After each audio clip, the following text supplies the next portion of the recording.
வணக்கம். துணை முதல்வராகும் கனவில் மண்ணை அள்ளி போட்ட சனாதன வழக்கின் இறுதி தீர்ப்பு தற்பொழுது இரவோடு இரவாக உதயநிதி ஸ்டாலின் அவர்களை டெல்லிக்கு அழைத்து சென்றிருக்கிறார்கள்.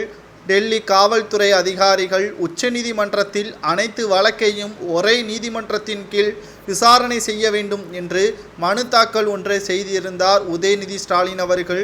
ஆனால் இந்த வழக்கை தள்ளுபடி செய்த உச்சநீதிமன்றம் அனைத்து வழக்கையும் நேரடியாக ஆஜராக வேண்டும் என்று உச்சநீதிமன்றம் பதில் மனு ஒன்றை கொடுத்துள்ளது. கிட்டத்தட்ட இந்தியா முழுவதும் 47 வழக்குகள் உதயநிதி ஸ்டாலின் மீதும் அமைச்சர் சேகர் பாபு எம்பி மற்றும் நீலகிரி எம்பியாக இருக்கக்கூடிய ராசா மீதும் பதிவு செய்யப்பட்டிருக்கிறது.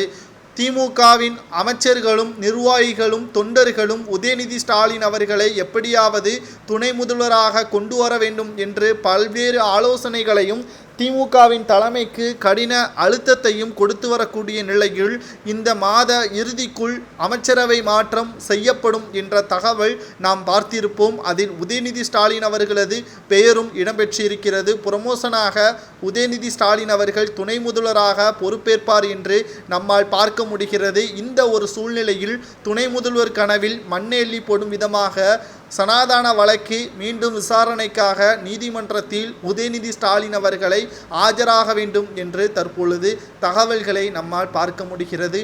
ஒட்டுமொத்தமாக இந்த வழக்கை பொறுத்தளவிற்கு உதயநிதி ஸ்டாலின் அவர்கள் நீதிமன்றத்தில் ஆஜராகி நீதிமன்றமானது இந்தியாவின் ஒருமைப்பாட்டை சீர்குலைக்கும் விதமாக ஒருவருக்கொருவரை வன்கொடுமை செய்து சாதி ரீதியாகவும் மத ரீதியாகவும் பிரச்சனைக்கு உள்ளாக்கக்கூடிய வகையில் உதயநிதி ஸ்டாலின் அவர்கள் செயல்பட்டதாக கூறி அவருக்கு அமைச்சர் பதவி ஒரு கேடா என்று கூட கடந்த தேர்தல்களின் முடிவில் நாம் பார்த்திருப்போம். நீதிமன்ற இறுதி தீர்ப்பின் போதும் நாம் பார்த்திருப்போம். வட மாநிலங்களில் இதை சொல்லிதான் திமுகவின் கூட்டணியான இந்தியா கூட்டணி படுதோல்வி அடைந்ததை நம்மால் பார்க்க முடிந்தது. நாடாளுமன்ற தேர்தலில் மீண்டும் 3வது முறை பாஜக ஆட்சி அமைந்திருப்பதையும் கண்கூடாக பார்க்க முடிந்தது.